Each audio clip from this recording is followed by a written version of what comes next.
Halo adik-adik, Assalamualaikum warahmatullahi wabarakatuh. Bagaimana kabarnya semua? Saya harap semua kalian semua dalam keadaan sehat walafiat.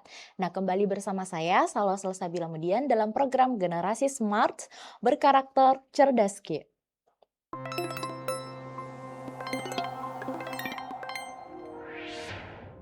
Halo adik-adik, bagaimana persiapan kalian dalam menyiapkan ujian TKA Bahasa Inggris lanjutan? Nah, saya harap kalian semua dalam keadaan siap dan prima nih, dan benar-benar siap untuk melaksanakan ujian TKA Bahasa Inggris nantinya. Nah, tentu saja dalam menyiapkan persiapan tersebut kita perlu belajar. Nah, kita dulu mempelajari hal-hal yang basic dulu, hal-hal yang dasar dulu. Jadi, belajar dulu dasarnya, kemudian kita latihan soal, kemudian latihan soal lagi nih untuk bisa mengetahui bagaimana kecepatan kalian dalam mengerjakan soal-soal literasi bahasa Inggris. Nah, pada hari ini kita akan belajar terkait dengan TKA Bahasa Inggris lanjutan. Nah, kan sebelumnya kita sudah mengetahui bersama-sama jikalau TKA itu ada lanjutan, kemudian ada wajib. Nah, khusus pada hari ini kita akan belajar terkait dengan TKA Bahasa Inggris lanjutan. Oke, jadi tadi seperti saya katakan sebelumnya jadi kita perlu mengetahui dulu hal-hal yang dasar atau basic dulu nih sebelum kalian mengerjakan soal-soal literasi khususnya TKA Bahasa Inggris lanjutan. Nah, kalian bisa melihat materi-materi sebelumnya di YouTube Smart School. Nah, pada hari ini kita mempelajari terkait dengan conclusion atau penarikan kesimpulan. Jadi apa sih sebenarnya arti dari conclusion? Ya, di materi conclusion itu adalah penarikan kesimpulan. Nah, kita lihat dulu pengertiannya dulu pengertiannya apa sih sebenarnya conclusion itu. Nah, kita bisa melihat bersama-sama. Conclusion adalah suatu kesimpulan atau penilaian akhir yang dapat diperoleh setelah pembaca menganalisis dan menghubungkan berbagai informasi. Jadi di sini apa tugasnya pembaca dalam materi conclusion? Tugasnya adalah untuk menganalisis dan menghubungkan berbagai informasi yang terdapat dalam sebuah teks. Kesimpulan tidak selalu dinyatakan secara langsung oleh penulis, tetapi juga dapat dipahami melalui fakta, data, atau peristiwa, alasan atau bukti yang disajikan dalam bacaan. Oleh karena itu, untuk menemukan conclusion, pembaca harus mampu memahami isi dari sebuah teks secara menyeluruh, dan menggunakan penalaran yang logis berdasarkan informasi yang tersedia. Nah, jadi kita bisa mengetahui bahwa conclusion itu bukan hanya sekedar penarikan kesimpulan, tetapi juga di mana pembaca bertugas untuk menganalisis atau menghubungkan nih berbagai informasi yang tersedia di dalam bacaan tersebut. Nah, kesimpulan-kesimpulan itu dapat pembaca pahami melalui data, fakta ataupun peristiwa ataupun alasan atau bukti yang logis dalam narasi teks tersebut. Nah, setelah setelah pembaca dapat mampu memahaminya, maka pembaca dapat menggunakan penalaran yang logis berdasarkan informasi yang tersedia tadi. Jadi bukan hanya sekedar penarikan kesimpulan secara umum, tetapi harus berdasarkan narasi teksnya tersebut dan itu harus berdasarkan atas fakta, data, peristiwa atau alasan atau bukti-bukti yang konkret yang tertulis di dalam narasi teks tersebut. Oke, jadi that's it clear Jadi kita harus mengetahui dulu nih apa sebenarnya materi conclusion itu.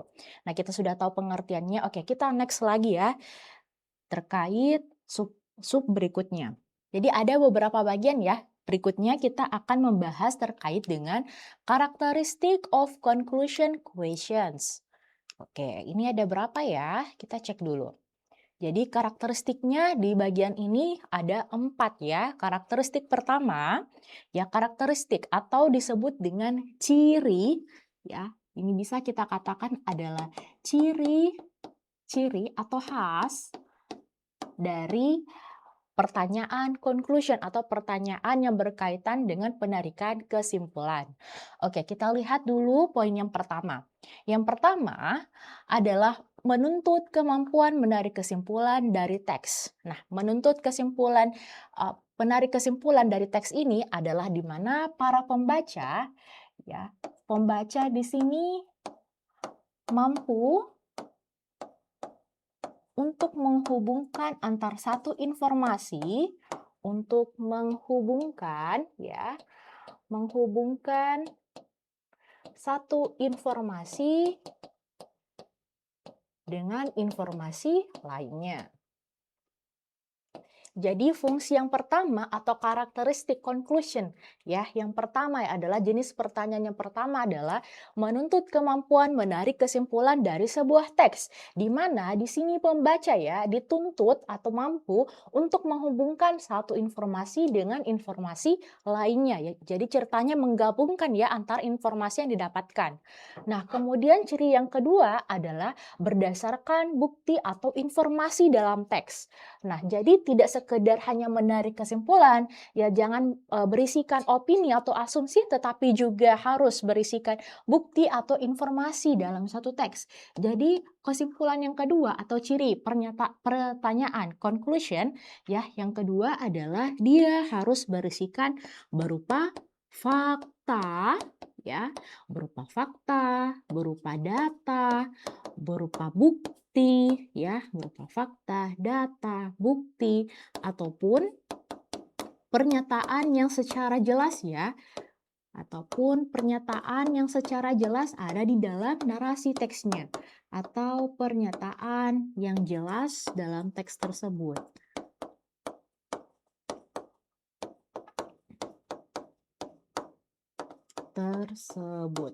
Ya, kemudian kita lihat lagi. Nah, karena berdasarkan fakta, data, bukti, ataupun pernyataan, ya, ataupun pernyataan yang jelas dalam teks tersebut, maka ketika ada opini, kemudian ditambahkan dengan asumsi, opini dan asumsi, sudah pasti ini adalah jawaban yang salah. Wrong answer. Nah, tapi ketika jawabannya itu adalah berisikan terkait dengan fakta, terkait dengan fact, kemudian dengan evidence, evidence itu artinya adalah pembuktian, maka jawabannya adalah right answer. Oke, does it clear? Jadi, ya, poin yang kedua adalah berdasarkan bukti atau informasi dalam teks, yang dimana hal tersebut ketika kalian, ya, ketika kalian atau para pembaca nih, ketika mengerjakan soal yang berkaitan dengan conclusion questions atau pernyataan yang berkaitan dengan penarikan kesimpulan, maka kalian harus mencari jawaban yang berisikan fakta, data, ataupun pernyataan yang secara jelas, ya, ada di dalam teks tersebut. Nah, ketika ada jawaban yang berisikan opini ataupun asumsi, sudah pasti itu adalah jawaban yang salah. Namun ketika kalian mendapatkan option yang terkait dengan fakta, kemudian disertai dengan evidence atau pembuktian, sudah pasti itu adalah jawaban yang benar. Oke, does it clear? Clear, ya? Kita lanjut lagi. Nah, poin nomor 3 adalah menguji kemampuan berpikir kritis dan analitis. Nah, salah satu ciri dari pertanyaan conclusion itu adalah menguji kemampuan berpikir kritis dan analitis. Nah, di mana di sini adalah kalian, ya, teman-teman semua mampu untuk menghubungkan sebab akibat. Mampu untuk menghubungkan sebab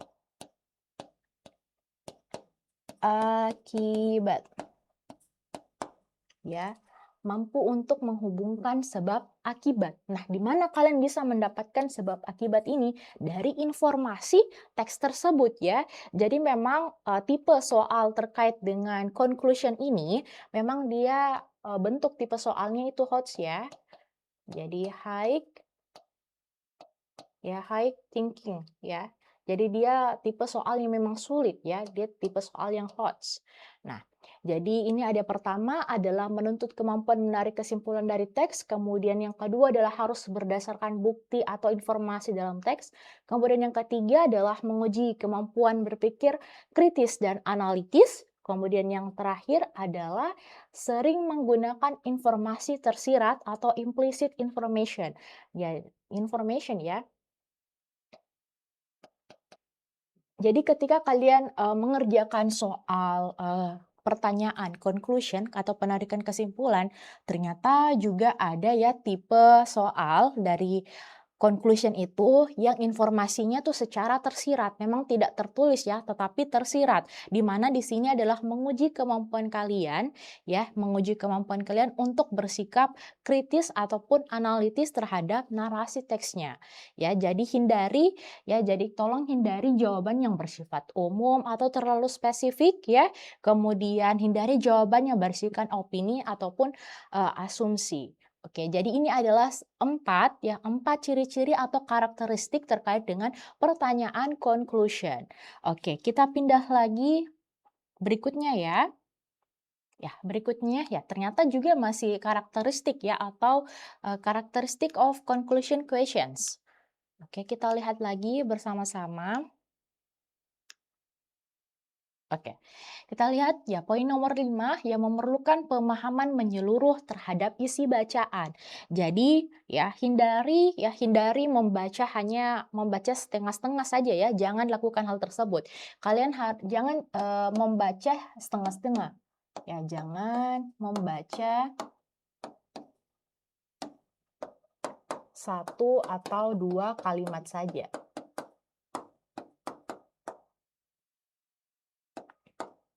Tapi harus membaca secara menyeluruh. Membaca secara menyeluruh. Oke, kemudian poin ke-6, memiliki jawaban yang paling logis dan paling didukung oleh teks. Nah, yang dimaksud poin ke-6 ini, di mana informasi tersebut itu sudah pasti informasi terdapat di dalam teks. Terdapat di dalam teks, kemudian ya informasi sudah jelas berisikan fakta ya, tadi sudah dipaparkan berisikan fakta, kemudian fakta, kemudian data ya ataupun pernyataan ya yang secara jelas di dalam teks tersebut. Nah, maka hindari jawaban-jawaban yang terkait dengan apa tadi? Opini maupun asumsi.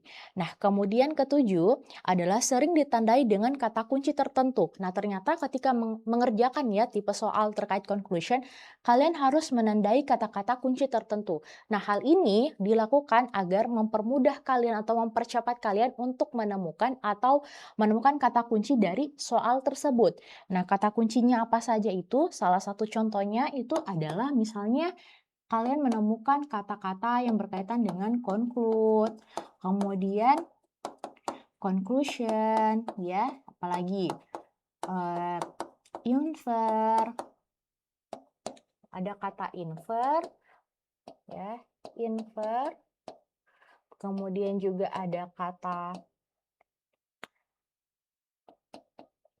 implication, ya, implications. Nah, ini adalah salah satu ciri atau salah satu kata kunci yang memberikan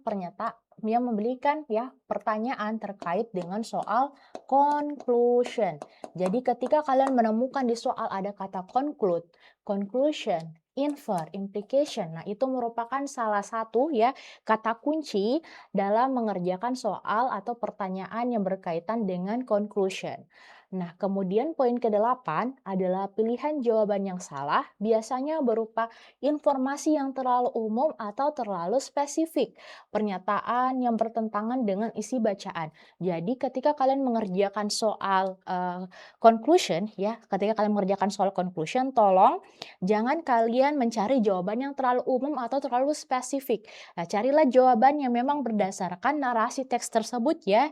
Kemudian hindari tadi yang paling tepat ya, kalian hindari yang namanya jawaban-jawaban yang terkait dengan opini maupun asumsi. Nah, itu adalah terkait dengan ciri-ciri dari pertanyaan conclusion ya. Oke, jadi kalian sudah paham ya. Jadi kalian ketika mengerjakan soal conclusion jangan cuma membaca satu atau sampai 2 kalimat saja ya, tapi kalian harus membaca keseluruhan isi teksnya sehingga kalian mampu memahami suatu penalaran yang logis ya, yang untuk dapat atau mampu menjawab pertanyaan terkait dengan conclusion. Oke, kita lihat lagi. Nah, jadi dapat kita simpulkan bahwa ada 3 hal yang perlu kalian pahami terkait dengan karakteristik of conclusion questions. Yang pertama adalah tidak mencari informasi yang tertulis langsung, ya. Tidak mencari informasi yang tertulis langsung. Kemudian yang kedua adalah mengharuskan pembaca menghubungkan beberapa informasi dalam teksnya. Kemudian yang terakhir adalah menuntut kesimpulan yang paling logis berdasarkan bukti yang tersedia. Jadi memang ya kalian harus menghubungkan antara satu informasi dengan informasi yang lainnya. Kemudian kalian harus mengetahui ya atau menghubungkan sebab akibat dalam informasi tersebut dan kemudian dari hal tersebut kalian bisa menarik kesimpulan atau penalaran yang logis. Jadi hindarilah mencari jawaban ya yang tidak sesuai atau tidak ada dalam isi teks. Oke, does it clear? Clear ya? Oke, kita lanjut lagi nih. Jadi jangan bosan ya untuk belajar. Nah, kita perlu mengetahui dulu nih, apa itu pertanyaan-pertanyaan yang terkait dengan penarikan kesimpulan. Oke. Nah, ternyata ini ada beberapa jenis ya terkait dengan bentuk-bentuk pertanyaan dari conclusion. Jadi ini ya saya membagikan ya beberapa bentuk dari pertanyaan atau dari pertanyaan conclusion.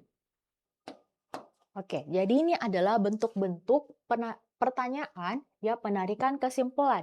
Yang pertama adalah direct questions. Jadi direct questions itu apa? Yaitu di mana ya merupakan pertanyaan langsung.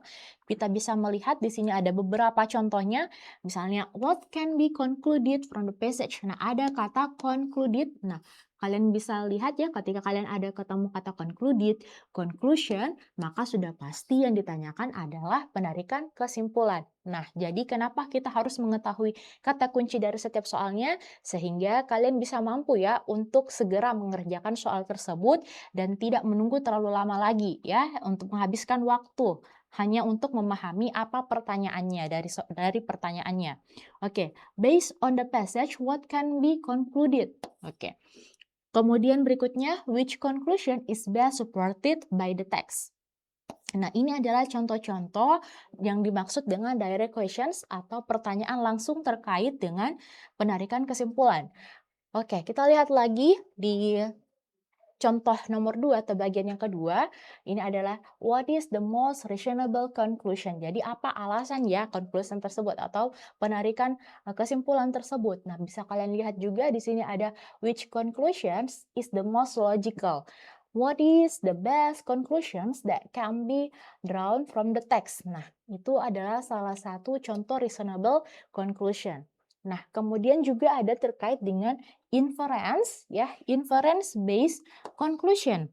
Nah, bisa kalian lihat ada kata it can be infer, ada kata infer. Nah, ini juga merupakan penarikan kesimpulan. Jadi kalau ada kalian temukan ada kata infer, kemudian infer lagi, kemudian lagi infer lagi. Nah, sudah pasti itu jenis pertanyaan yang berkaitan dengan penarikan kesimpulan. Oke. Poin nomor 4, nah kita bisa lihat dari writers, conclusions, questions. Jadi alasannya penulis ya, alasannya penulis. Nah oke, kita lihat ada writer concludes. Oke, ini kata kuncinya. What does the writer conclude? Nah, writer conclude berarti sudah pasti penarikan kesimpulan. Which statement best reflects the writer's conclusion? Oke, aman kan? Nah, jadi ini adalah salah satu ya, 4 bentuk pertanyaan penarikan kesimpulan. Ada yang langsung menanyakan, kemudian ada juga reasonable conclusion, kemudian inference based conclusion, kemudian ada juga writers conclusion questions. Oke, kita next lagi. Ini masih ada ya terkait dengan jenis-jenis atau bentuk-bentuk pertanyaan dari conclusion. Oke, kita lihat. Wah, nah ternyata ada ya beberapa lagi. Kita bisa lihat. Nah, bentuk yang kelima adalah implied questions. Nah, ketika kalian mengerjakan soal literasi bahasa Inggris dan itu adalah penarikan kesimpulan dan ada kata implied, nah itu sudah pasti yang ditanyakan adalah kesimpulannya. Ciri-cirinya itu the passage suggests that, kemudian the text implies that, which statement is implied ya, is implied by the passage. Nah, kalau sudah ada kata kunci seperti ini, the passage suggests that, kemudian the text implies that, kemudian ada kata imply, sudah pasti itu adalah yang ditanyakan penarikan kesimpulan.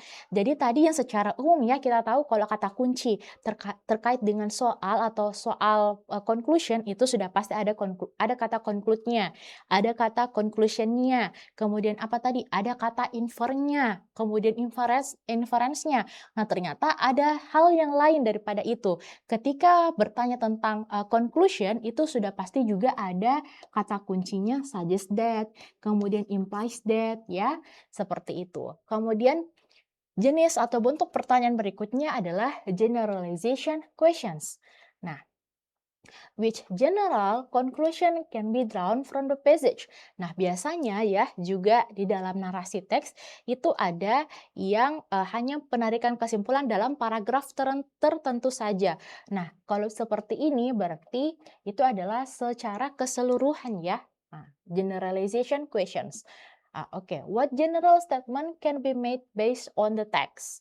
Nah, kemudian jenis bentuk pertanyaan berikutnya adalah cause and effect questions atau sebab akibat ya. Yang ditanyakan adalah sebab akibat.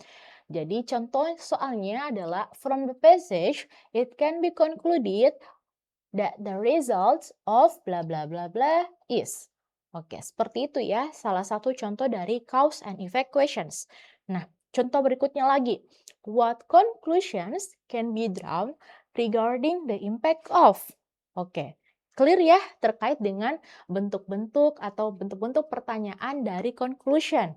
Ada direct questions, ya.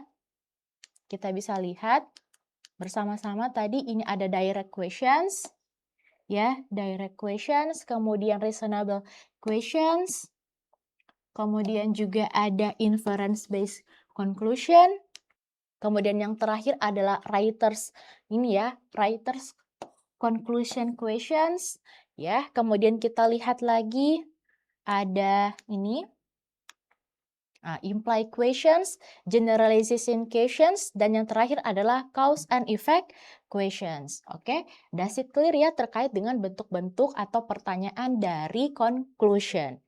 Oke, berikutnya kita lihat lagi. Nah, tadi kita sudah berulang kali nih mengatakan kata kunci dari pertanyaan conclusion itu seperti apa. Nah, kata kunci ya, yang sudah pasti ketika kalian menemukan kata-kata ini, sudah pasti itu yang ditanyakan adalah penarikan kesimpulan. Jadi ketika kalian menemukan kata conclude, conclusion, infer, implies, implied, suggest, most likely, probably, reasonable, best supported, indicates, dan can be drawn, sudah pasti itu menanyakan terkait dengan penarikan kesimpulan. Oke, jadi kita sudah sama-sama nih ya memahami atau memahami terkait dengan materi conclusion atau penarikan kesimpulan. Jadi ketika kalian menarik kesimpulan, yang harus kalian pahami adalah yang pertama itu apa tadi? Oke, jadi ini ya. Oke, jadi hal yang paling pertama yang harus kalian lakukan itu adalah membaca keseluruhan isi teksnya tersebut. Setelah kalian membaca, hubungkanlah antar satu informasi dengan informasi lainnya, kemudian kalian hubungkan sebab akibatnya, dan setelah itu kalian bisa ya atau mampu nih untuk menarik kesimpulan yang logis. Dan tolong jangan memilih jawaban yang terkait dengan opini ataupun asumsi. Jadi harus berdasarkan bukti ya dan fakta, ada evidence-nya. Kemudian juga ada faktanya. Sudah pasti kalian akan memilih jawaban yang benar dan tepat. Oke, sekian dari saya. Wassalamualaikum warahmatullahi wabarakatuh. Semoga kalian nih dia mampu ya mengerjakan soal-soal terkait literasi bahasa Inggris khususnya berkaitan dengan penarikan kesimpulan. Karena penarikan kesimpulan ini termasuk jenis tingkat soal yang sulit ya. Jadi memang perlu kalian membaca dengan sesaksama ya, saksama, membaca dengan penuh kehati-hatian ya, tidak hanya membaca satu atau 2 kalimat saja, tapi harus membaca keseluruhan isi teksnya. Oke, sekian dari saya. Semoga kalian ya dapat mengerjakan soal-soal literasi bahasa Inggris nantinya, khususnya ini kalian ya mampu memahami dan sudah benar nih terkait dengan materi conclusion. Wassalamualaikum warahmatullahi wabarakatuh.